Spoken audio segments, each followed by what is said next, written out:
Hello there, and welcome to Journey to Sleep. Tonight, we're drifting gently into one of the most astonishing structures ever shaped by human hands, the Great Wall of China. Not as a monument to conquer or defend, not as a checklist of dates and dynasties, but as a quiet, sprawling presence that has watched centuries pass beneath the same sky. This is the story of stone, earth, labor, patience, fear, and belief stretched across mountains, deserts, and time itself. A structure so vast that it reshaped landscapes, lives, and even the way a civilization understood protection, boundary, and endurance. What began as scattered walls slowly became a continuous idea, one that merged geography with psychology, terrain with intention. Across archaeology, history, and environmental science, researchers keep returning to the same realization. The Great Wall is not one wall. It is a long conversation between humans and uncertainty. If you enjoy these slow journeys through history and meaning, you're welcome to like, subscribe, or simply rest here for a while. But for now, there's nothing you need to do. Let your body settle. Let your breathing slow. Allow your eyes to soften. And as your mind unwinds, we'll begin our quiet walk along the stones. The Great Wall was never built all at once. It grew the way rivers do, section by section, generation by generation, shaped by need, fear, and opportunity. Early walls were made from packed earth, gravel, and reeds, pressed layer upon layer until the ground itself became defense. In dry northern climates, these materials hardened over time, forming structures strong enough to resist wind, rain, and footsteps for centuries. Long before stone battlements appeared, people trusted soil and patience. What mattered most was not height, but continuity. A barrier that slowed movement. A line that signaled resistance. A reminder that beyond this point, passage would not be easy. The terrain decided much of the wall's path. Mountains offered natural strength, so the wall followed ridgelines like a careful shadow. In deserts, it traced the edges of survival, hugging oases and water roots. Rather than cutting through nature, the wall leaned into it, borrowing cliffs, rivers, and slopes as partners. This made the wall less of an object placed on land and more of a pattern woven into it. From above, its curves mirror the logic of the landscape itself. Where the land narrowed, the wall tightened. Where the land opened, the wall stretched thin and wide. Defense was not just construction. It was listening. Millions of laborers worked on different sections across centuries. Soldiers, farmers, prisoners, and artisans all contributed under vastly different conditions. Some worked in freezing mountain winds. Others pressed earth under desert suns. The wall carries their fingerprints invisibly, embedded in layers of soil and stone. For many, the wall was not a symbol of pride, but of exhaustion. Food shortages, injuries, and isolation were common. Yet despite the hardship, the structure endured. Not because it was easy to build, but because the idea behind it refused to fade. The Great Wall was never meant to be an impenetrable barrier. Its true purpose was delay, visibility, and communication. Watchtowers allowed smoke signals by day and fire by night. A single flame could travel hundreds of kilometers in hours, warning distant garrisons of movement. The wall functioned like a nervous system stretched across the land. Signals traveled faster than armies. Information mattered as much as stone. In this way, the wall was less about stopping invasion and more about shaping response.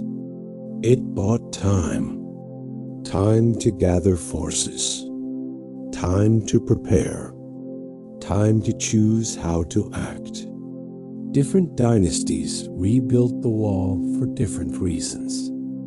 Some focused on defense, others on border control, trade regulation, or symbolic authority.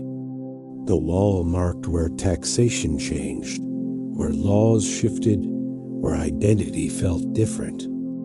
To cross, it was not only to change location, but to cross into another system of rules.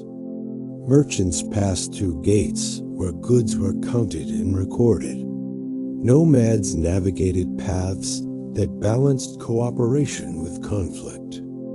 The wall became a filter rather than a wall in the strict sense. Movement was shaped, not erased. Over time, stone replaced earth in many sections. Bricks were fired in kilns near construction sites, each stamped with marks identifying the workshop or official responsible. This allowed accountability long before modern bureaucracy. If a section failed, responsibility could be traced. The wall quietly trained systems of organization alongside its physical presence. Engineering knowledge spread. Logistics evolved. Supply chains formed in remote regions. The wall changed not just landscapes, but administrative thinking. From a distance, the wall appears solid and unbroken. Up close, it reveals cracks, repairs, and weathered edges. Plants grow between stones. Wind polishes corners smooth. The wall ages like everything else. Its endurance does not come from perfection, but from adaptation. Sections collapse and are rebuilt. Others are left to return to earth. This slow cycle mirrors the history of the people who built it. Rise, strain, repair, rest. At night, the wall absorbs cold quickly. Stone releases heat back into the air, and silence settles along the ridges. Standing there, it becomes clear that the wall was never only about protection from others.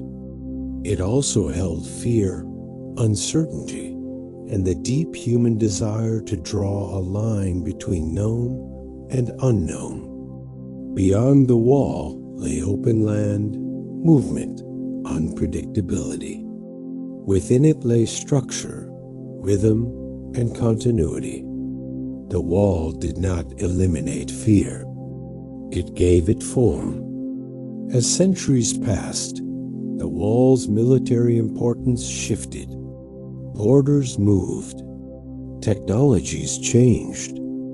But the wall remained, gradually transforming from defense to memory.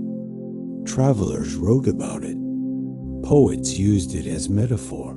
Painters traced its curves across scrolls. What once represented urgency slowly became reflection. The wall began to symbolize endurance rather than resistance. Time softened its edges, but not its presence. Walking along the wall today, footsteps echo where soldiers once stood watch. The stones do not explain themselves. They simply remain.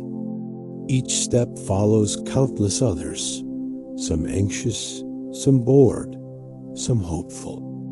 The wall does not demand attention. It invites it quietly. It reminds you that even the largest human projects are built slowly, layer by layer, by ordinary lives. As the wall continues across northern China, it quietly changes character from region to region. In some stretches, it rises tall and imposing, its stone faces stacked with careful symmetry. In others, it thins into low ridges of earth, almost blending back into the ground it came from. This variation was not a flaw. It was adaptation. Builders worked with what the land offered nearby. Stone where mountains provided it. Earth where soil was abundant. Reeds and wood where neither stone nor brick were practical. The wall was never uniform because the world it crossed was not uniform either. Weather shaped the wall as much as human hands. Freeze and thaw cycles cracked mortar. Sandstorms buried sections in dunes. Rain carved shallow channels along battlements. Instead of resisting these forces completely, the wall absorbed them slowly. Erosion became part of its story. In some desert regions, the wall appears and disappears beneath sand, as if breathing with the seasons. A structure that vast cannot remain frozen in time. It must change or vanish. Watchtowers were spaced carefully along the wall, often within sight of one another. This spacing allowed messages to leap from hill to hill like sparks. Smoke carried information without words. The number of plumes, their spacing, and their timing all conveyed meaning. Enemy numbers, direction of movement, urgency. Long before radios or satellites, this visual language connected distant points into a single awareness. The wall could see without eyes. It could speak without sound. Life along the wall was often quiet and repetitive. Garrisons waited for weeks with nothing happening. Soldiers repaired stones, watched horizons, cooked simple meals, and listened to wind. This stillness shaped a different kind of endurance. Not the drama of battle, but the patience of vigilance. Days stretched long. Nights stretched longer. The wall was built for moments of action, but sustained by long periods of waiting.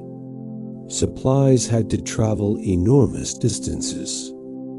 Food, tools, and materials moved by carts, animals, and human backs. Logistics determined which sections could be reinforced and which were left thinner. A strong wall meant nothing if it could not be maintained. In this way, the wall taught limits. It revealed how far human effort could stretch before it weakened. Every extension came with cost. The wall also shaped migration patterns. Communities formed near gates and passes. Markets appeared where travelers paused. Languages mixed. Customs overlapped. What was meant to divide often became a meeting point. Border regions grew culturally complex, shaped by exchange as much as defense. The wall did not seal civilizations apart. It organized contact. In winter, snow settled into the wall's crevices, muting sound. Footsteps became crisp and distant. Cold air sharpened attention. Fires burned low in watchtowers as soldiers conserved fuel. In summer, Heat radiated from stone, and insects filled the air. Seasons passed with little ceremony. The wall outlasted them all. Over centuries, repairs layered history on top of history. A Ming Dynasty brick might sit atop a Qin-era foundation. Different hands, different techniques, same line. This layering makes the wall less like a single object and more like an archive you can walk through. Each section carries the priorities of its time. Some emphasize height, others thickness, others speed of construction. The wall records shifting answers to the same question. How do we protect what we value? The idea of the wall traveled beyond its stones. It entered philosophy, literature, and memory. It became shorthand for effort, persistence, and boundary. Even people who never saw it could imagine it. A line stretching beyond sight. A structure built not by one ruler, but by generations who never met. This imagination gave the wall a second life far from its physical presence. At certain points, the wall bends sharply to follow terrain.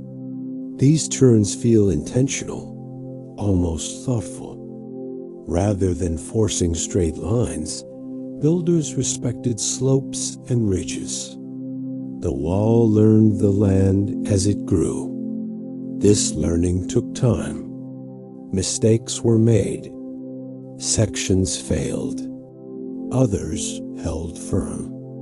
The wall is a record of trial and adjustment rather than perfect planning.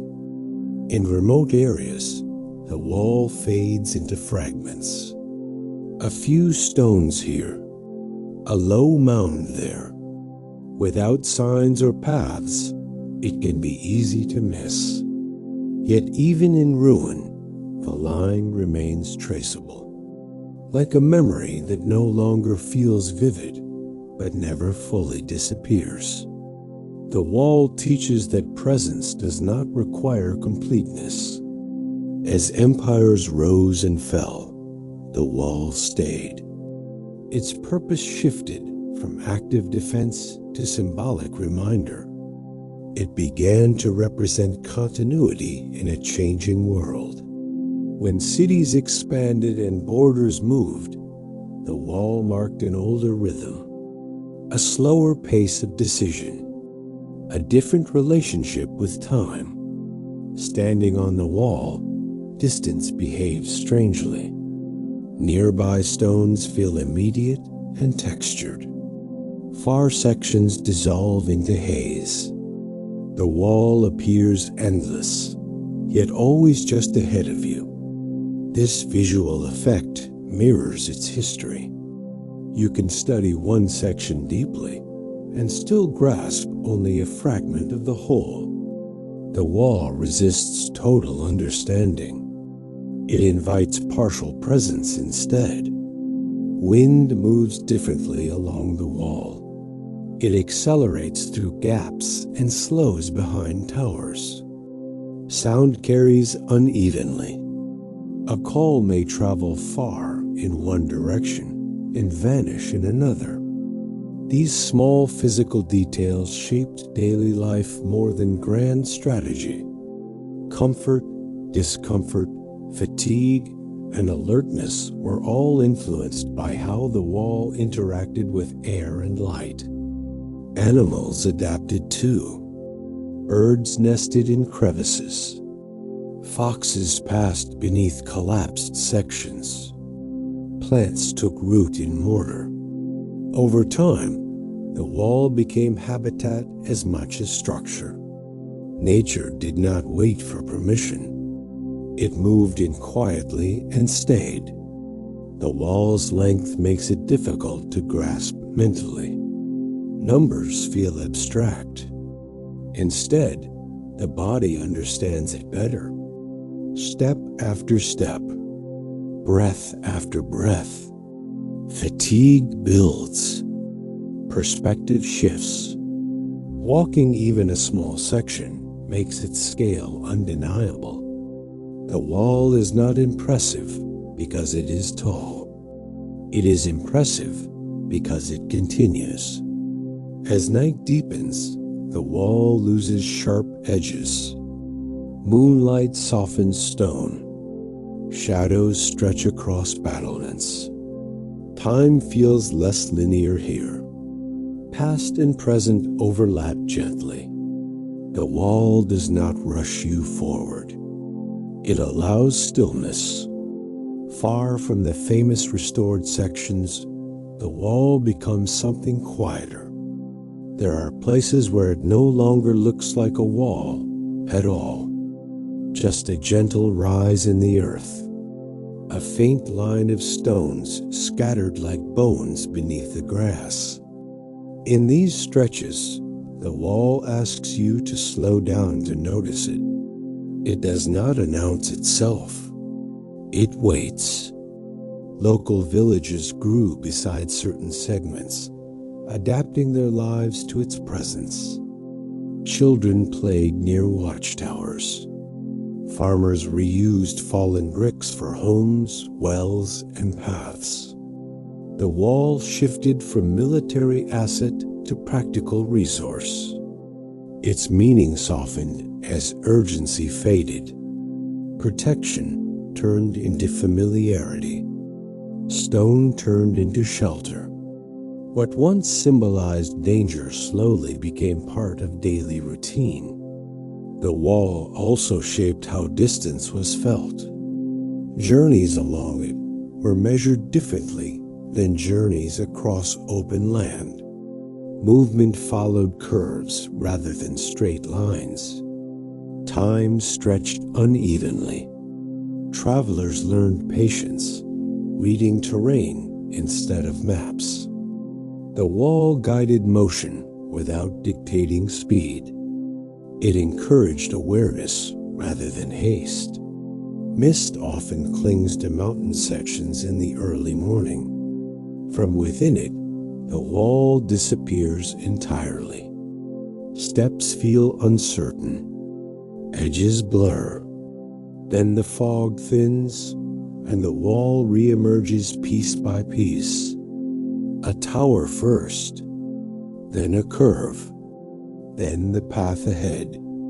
This slow reveal mirrors how history itself becomes visible. Never all at once, always gradually. Construction methods changed as knowledge spread. Later builders understood weight distribution better. Drainage improved. Foundations deepened. Yet even advanced sections show human compromise. Corners rounded. Mortar eroded. The wall was never immune to time. It negotiated with it. The wall's presence influenced psychology as much as strategy. For those inside, it offered reassurance. For those beyond, it suggested caution. This perception mattered even when the wall was not actively defended. Sometimes belief alone was enough to shape behavior. The idea of the wall extended further than its stones. At certain passes, gates punctured the wall deliberately. Controlled openings where movement was allowed under watch. These gates remind us that separation was never absolute. Connection was regulated, not erased. Trade flowed through these narrow points. So did ideas, music, and language. The wall filtered exchange rather than stopping it. Over time, maintenance became selective. Some sections were reinforced repeatedly. Others were abandoned as priorities shifted. This uneven care created a patchwork of strength and fragility. The wall reflected political focus more than uniform intent. Attention moved. Resources followed. Stone told the story. During long, peaceful periods, the wall grew silent. No signals, no alarms, just wind and weather. Silence settled into its stones, making it feel less like a barrier and more like a ridge. Yet that silence carried memory. It knew what it had once been used for. It waited without expectation. When storms pass through mountain regions, rain channels down staircases and walls. Water traces the logic of construction, revealing how carefully slopes were planned. Poorly designed sections erode faster. Well-designed ones guide water away. Even now, the wall teaches engineering lessons quietly, without instruction. The wall also shaped storytelling. Legends formed around it. Stories of lost laborers, of distant lovers separated by stone, of spirits walking battlements at night. These stories filled the emotional spaces the wall created. Where structure ended, imagination continued. In some places, the wall aligns perfectly with sunrise or sunset angles. Light slides along its length, emphasizing curves and textures. These moments feel unplanned, yet inevitable. The wall becomes less about defense and more about alignment with the world around it. Stone and sky briefly agree. Time feels different when moving alongside the wall. Minutes feel wide, thoughts slow. The repetition of steps becomes grounding. There is no rush built into the wall. It does not reward speed. It rewards persistence. Even damaged sections retain direction. Collapsed stones still point somewhere. Orientation remains. The wall never forgets where it was going. This sense of direction without urgency gives it a quiet authority. It does not need to prove itself. It has already endured. As centuries layered themselves onto the land, the wall absorbed them without comment. Dynasties came and went. Names changed. Languages shifted.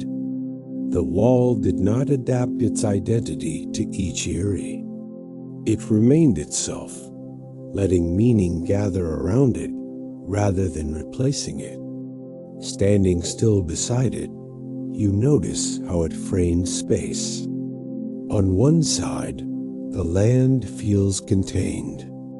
On the other, open. The difference is subtle but perceptible. The wall changes how space feels, not just how it looks. In many places, the wall aligns with ancient pathways that existed long before its stones were set. Foot trails carved by animals and traders gradually became corridors of movement, and the wall learned from them. Rather than erase these roots, it folded around them, acknowledging patterns older than any dynasty. The wall did not invent geography. It responded to it. Some sections were built wider than necessary, allowing soldiers to walk side by side or move supplies along the top. Others narrowed into single-file paths where balance mattered more than speed. These differences shaped posture and pace. People moved differently depending on where they stood. The wall subtly trained bodies as much as it organized land. During construction, sound carried far across valleys. Hammer strikes echoed. Voices called instructions. Animals shifted under load. Then, Once sections were finished, that sound vanished. The wall moved from noise to quiet, from effort to stillness. This transition marked a psychological shift. Work ended. Waiting began. In some regions, the wall intersects rivers at deliberate angles. Rather than blocking water, it allowed flow to continue. Bridges and channels were incorporated to prevent flooding and erosion. This required understanding not just of stone, but of movement. Water was treated as an ally that needed guidance, not opposition. The wall respected forces it could not overpower. Fog changes scale. From within it, a tower may feel close and distant at the same time. Edges dissolve. The wall becomes less architectural and more atmospheric. In these moments, it feels less like something built and more like something discovered, as if it had always been there, waiting to be noticed. The wall also influenced how people imagined distance beyond it. Lands on the other side took on mythic qualities. Vastness, freedom, threat, opportunity. The unknown grew larger when separated by stone. Maps filled with blank spaces gained emotional weight. The wall magnified imagination by withholding detail. At night, stars appear sharper along the wall's ridges. Far from cities, darkness deepens. The wall becomes a line beneath the sky, mirroring constellations overhead. Human structure beneath cosmic scale, both stretching beyond sight. The comparison quiets the mind. What feels massive becomes relative. Some watchtowers were abandoned mid-use. Supplies left behind. Fire pits cold. Life moved on, leaving traces without ceremony. These empty spaces hold a different kind of presence. Not active memory, but residue.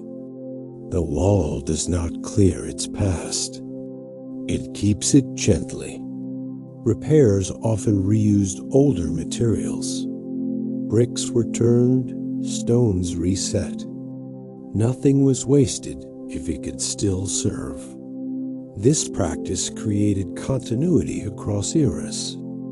Old labor supported new effort. Hands long gone still carried weight. In places where the wall crosses steep slopes, steps rise unevenly. Height changes without warning. This irregularity demands attention. The wall refuses autopilot. Each step asks to be felt. The body learns the wall through effort, not observation alone. Weather forecasts mattered deeply to those stationed along it. A storm could slow communication. Snow could isolate towers. Wind could distort signals. The wall worked best when conditions cooperated. Human planning remained subject to natural rhythms. This dependency kept expectations grounded. Over generations, people born near the wall developed a different relationship to it. It was not a marvel. It was background, part of the horizon, familiar enough to ignore, yet always present. This quiet familiarity shaped identity more than awe ever could. The wall's length created psychological distance between central authority and frontier reality. Orders traveled slowly. Decisions aged before arrival. Local judgment filled gaps. In this way, the wall encouraged autonomy where communication lagged. Structure produced flexibility. Dust settles into mortar slowly, almost tenderly. Over decades, surfaces soften, edges round. The wall absorbs time without resistance. It does not fight decay. It accommodates it. Some sections align with ancient burial grounds. Others pass near forgotten villages. The wall weaves through layers of human presence, intersecting lives that had nothing to do with defense. It does not discriminate. It passes through memory equally. When earthquakes shift terrain, cracks appear. Sometimes entire sections tilt. The wall responds by changing posture, not by snapping. Its segmented design allows movement without total failure. Flexibility built into rigidity. An unintended wisdom. Travelers often report losing sense of destination while walking the wall. The path becomes the focus. The horizon recedes. Arrival loses urgency. This effect slows thinking naturally. The wall teaches presence by stretching distance beyond planning. At certain moments, the wall disappears behind hills only to return unexpectedly. This vanishing and reappearing creates rhythm, presence, absence, return. It mirrors thought patterns themselves, rising and falling without command. The wall does not correct you if you misunderstand it. It offers no explanation. Meaning accumulates quietly, shaped by time spent rather than information received.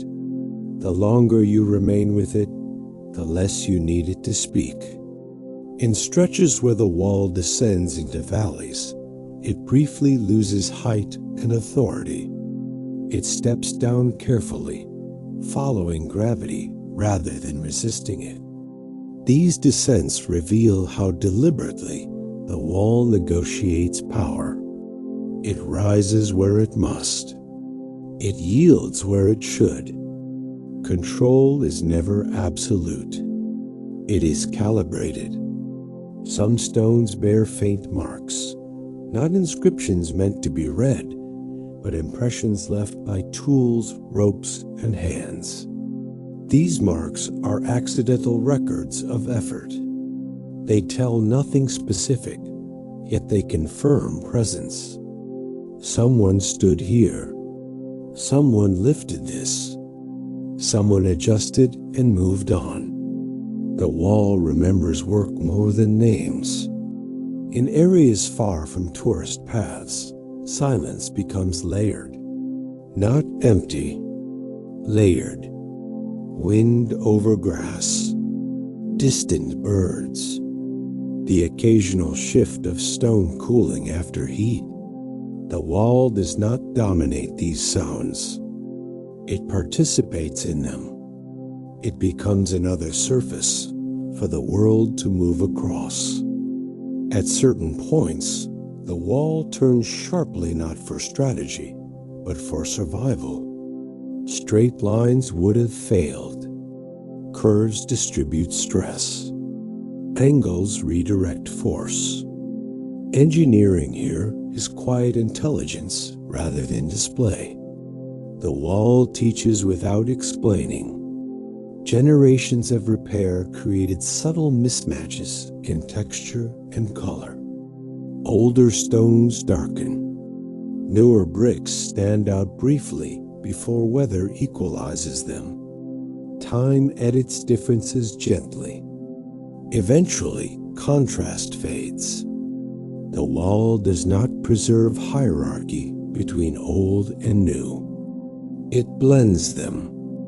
In open plains, the wall can feel exposed. Without cliffs or ridges, it relies entirely on its own form. These sections feel vulnerable, stretched thin across space. Yet they remain, not because they are strongest, but because they persist. Persistence here replaces dominance. People who lived near the wall learned to read it like weather. A missing stone, a leaning tower, a blocked gate. These changes signaled shifts long before official notices arrived. The wall became an early warning system, not only for invasion, but for neglect.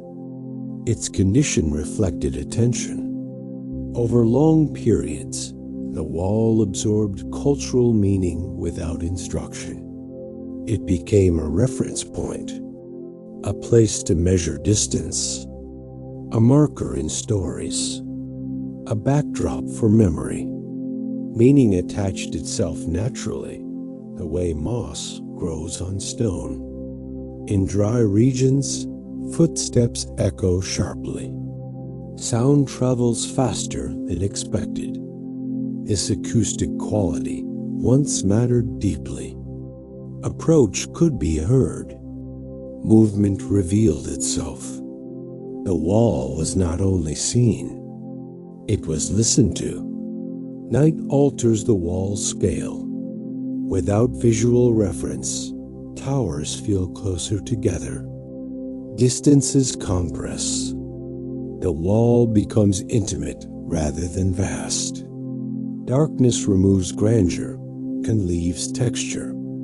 Cold stone, rough edges, presence without spectacle. Some sections were never completed. Plans stopped. Materials remained unused. Foundations ended abruptly. These unfinished places reveal intention frozen mid-thought. They remind us that even massive projects are vulnerable to interruption. History does not guarantee completion. Rain collects in shallow depressions along the wall's surface. Small pools form. They reflect sky briefly before evaporating.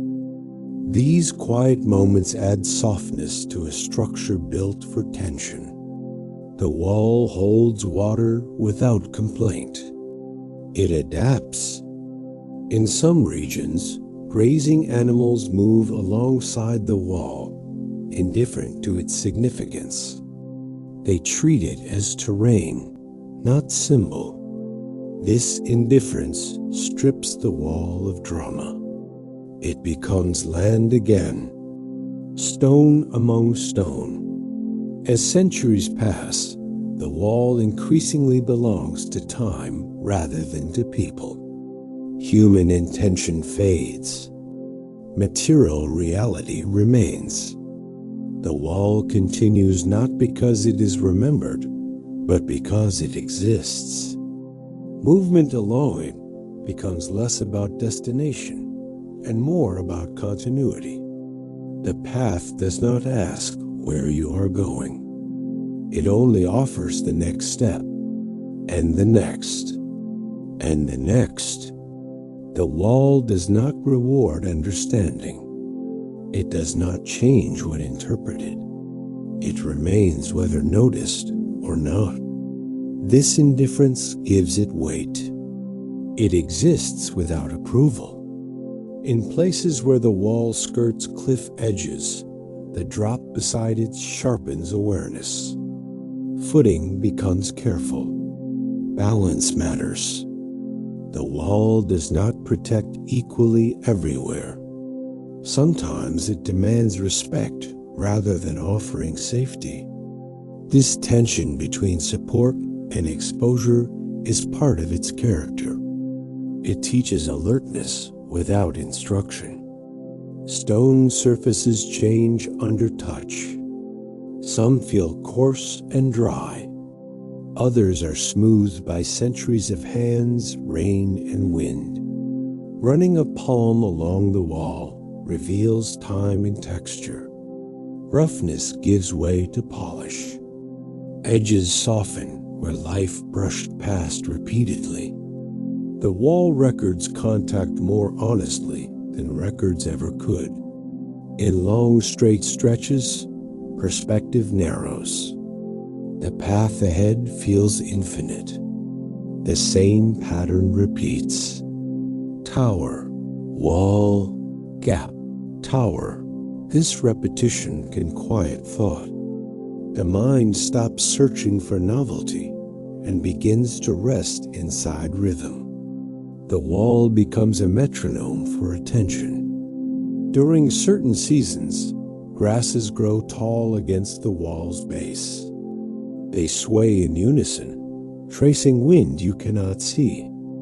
The wall stands still while everything around it moves. This contrast makes motion easier to notice. Stillness becomes reference. Some gates were sealed permanently, their openings filled with stone. These closures feel deliberate and final. Passage once allowed is withdrawn. A wall changes its mind over time. What was once open becomes memory. Yet the outline of the gate remains visible, like a thought no longer used but not forgotten. In the early morning, temperature differences create faint currents of air along the wall's length. Cool shadows linger while sunlit stone warms quickly. The wall generates microclimates without awareness. Tiny shifts that affect insects, plants, and comfort. Large structures always have small consequences. From certain angles, the wall seems to float above the land. Terrain drops away while stone continues uninterrupted. This illusion disappears as you move closer, replaced by weight and gravity. The wall plays with perception quietly. Distance transforms it. The labor of maintenance never truly ended. Even now, sections require attention to remain standing. Without care, gravity and weather reclaim material patiently. The wall survives not because it resists decay, but because decay happens slowly. Time spreads its work thin. In isolated sections, footsteps may be the only disturbance for days. No voices, no signs. The wall stands without audience. Its purpose no longer needs validation. It has already fulfilled countless roles. Occasionally, inscriptions appear, short, worn, incomplete. Names partially erased. Dates barely legible. These fragments interrupt anonymity briefly before dissolving back into stone. Individual presence flickers, then fades. The wall absorbs identity without preserving it. When clouds move low across mountain sections, towers emerge and vanish rhythmically. Visibility pulses. The wall seems to breathe with the sky. Presence becomes intermittent. This changing visibility alters emotional tone. Certainty softens. Attention widens. The wall's alignment often ignores modern borders. It follows older logic, older fears, older needs. Political lines shift. The wall remains indifferent to them. It belongs to geography more than governance. In places where the wall curves gently, movement feels guided rather than forced. The path suggests direction without command. You follow because it makes sense, not because it insists.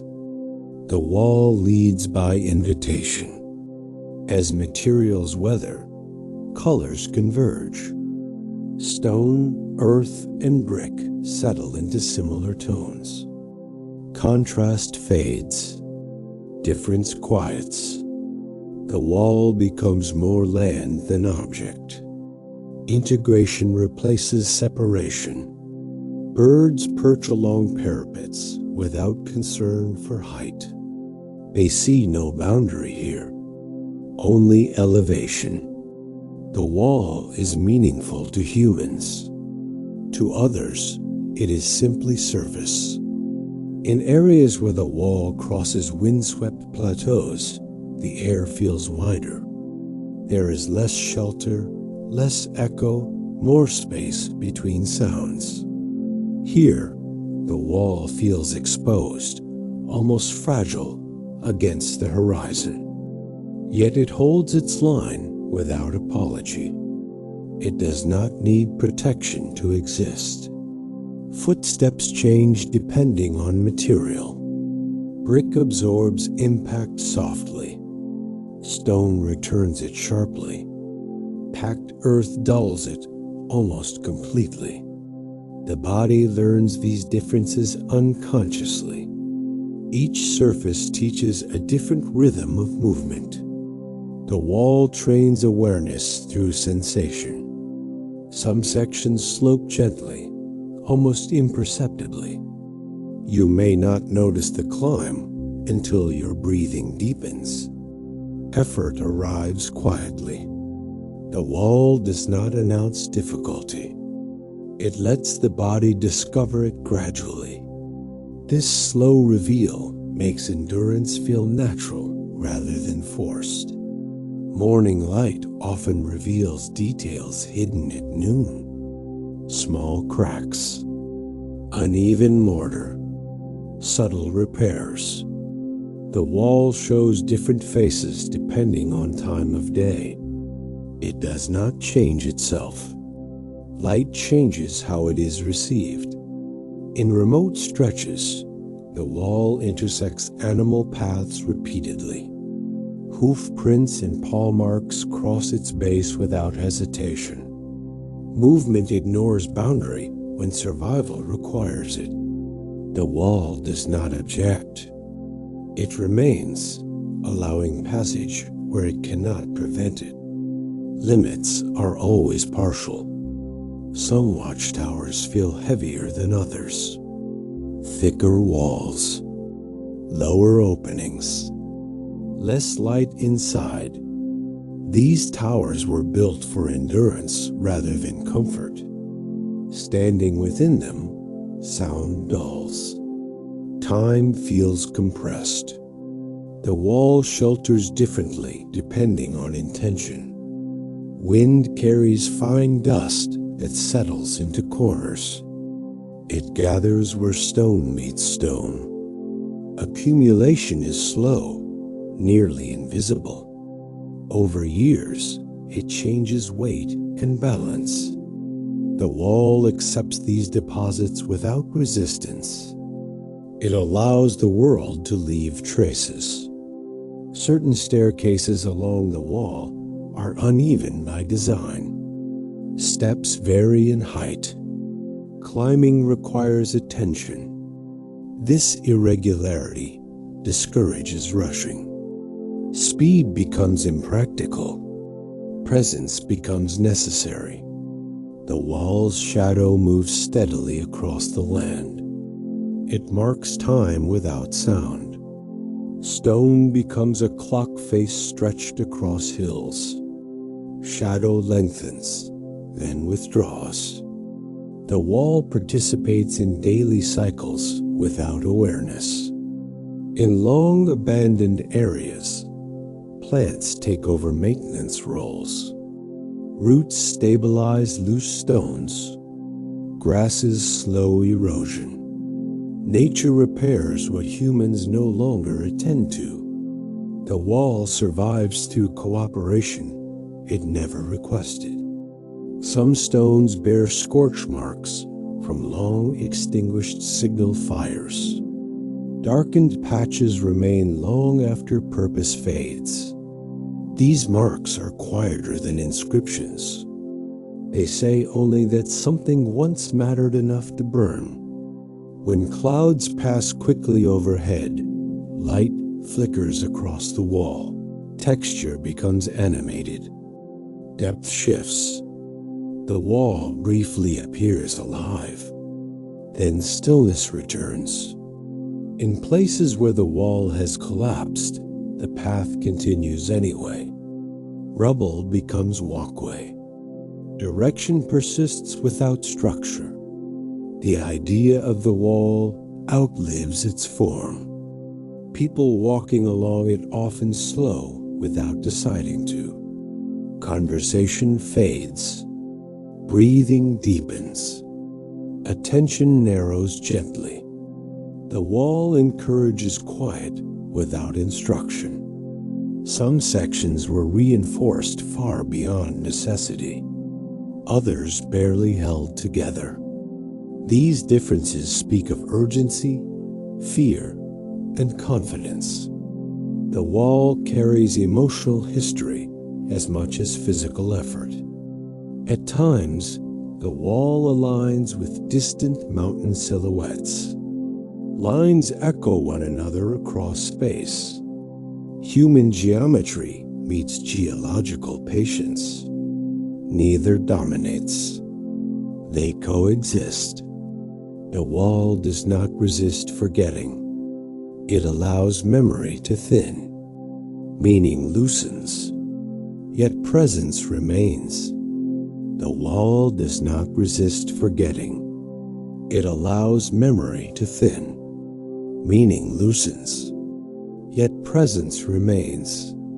Some pathways beside the wall are worn smooth by centuries of repetition. Not by armies, but by maintenance, patrols, and ordinary movement. These paths tell a quieter story than battle ever could. They speak of routine, of return, of lives lived alongside something vast without ceremony.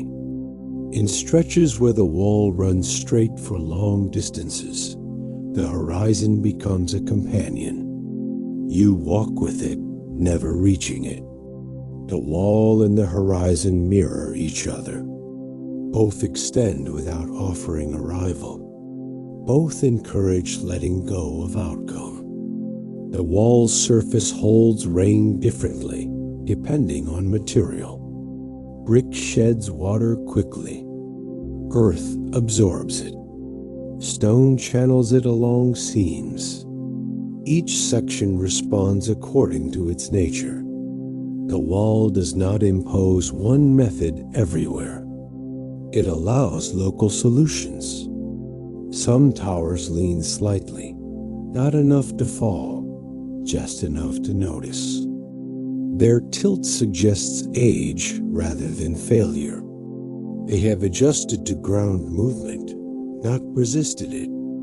Stability here is flexible, not rigid. In areas where the wall is thickest, sound dulls abruptly. Voices lose sharpness. Echo shortens. The wall absorbs energy. It does not reflect it back fully. This acoustic softness changes mood. Urgency dissolves. The wall's presence reshapes how space is remembered. Distances feel longer when curved, shorter when elevated. Memory adapts to structure. Paths imprint themselves differently when guided. At certain bends, the wall briefly disappears behind terrain, only to return unexpectedly. This rhythm of loss and return creates reassurance. Absence does not mean ending. It means continuation out of sight. The wall does not privilege symmetry. It accepts imbalance when needed. Asymmetry becomes functional. Beauty emerges from usefulness rather than design. In some abandoned watchtowers, birds nest where soldiers once waited. Openings framed for observation now frame sky. Purpose shifts without conflict. The wall accommodates reuse without resistance. Light rain darkens stone unevenly. Patterns form and fade. No two moments match. The wall becomes a temporary canvas for weather.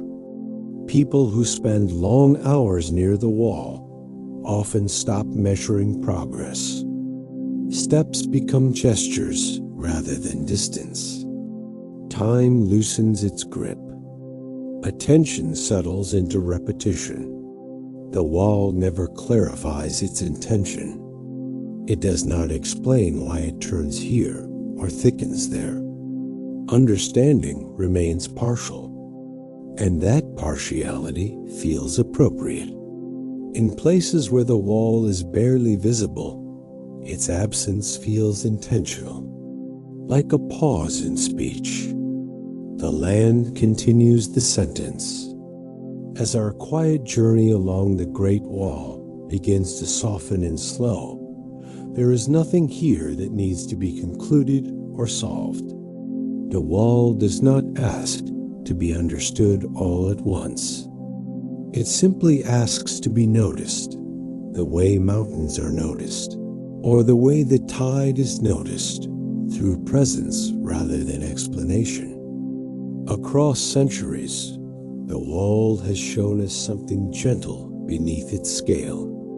That endurance is rarely dramatic. That strength often looks like patience. That boundaries can be shaped by listening as much as by force. Stone by stone, it reminds us that the largest human efforts are built through repetition, not urgency. The wall has carried fear, labor, hope, and silence. It has held signals, footsteps, waiting, and weather. It has been a line of defense, a road of movement, a place of rest, and finally a keeper of memory. Not because it speaks, but because it remains. And now, you don't need to walk any farther. Let the wall fade gently into the background of your thoughts, like a path disappearing into mist. Let your breathing stay slow and unforced. Let the weight of the day loosen its grip. If images linger, allow them to drift. If thoughts arise, let them pass without following. The wall will still be there, stretching quietly across land and time, whether you think of it or not. And you can rest now, knowing that some things do not need endings to be complete. Sleep softly, and let the stones keep their watch in silence.